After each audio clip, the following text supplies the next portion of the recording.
এবার দেখ ভালো করে,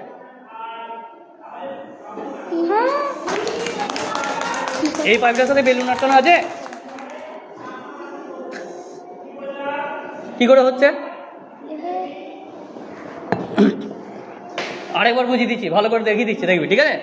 দেখ, এই ঢাকনার সাথে দুটো পাইপ আটকানো আছে, ম্যাজিক তো কিছু নেই এতে,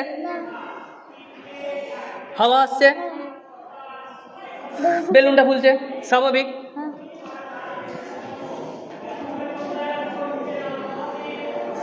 বেলুনটা ফুলছে, এই পাইপটার সাথে তো কোনো বেলুন নেই,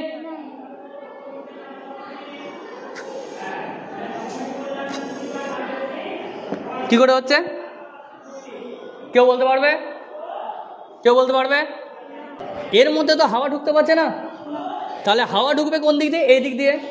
এই দিক দিয়ে হাওয়াটা ঢুকে এই পাইপটা দিয়ে বেরোনোর চেষ্টা করছে, কিন্তু এই পাইপটার মুখে কি লাগানো আছে?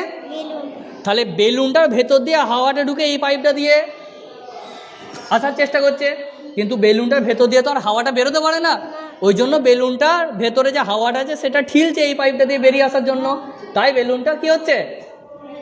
ফুলছে। তাহলে এইটাকে যত ফু দিবি হবে না, এটাকে কি করতে হবে? টানতে হবে। বুঝতে পারছিস প্রত্যেককে? বস।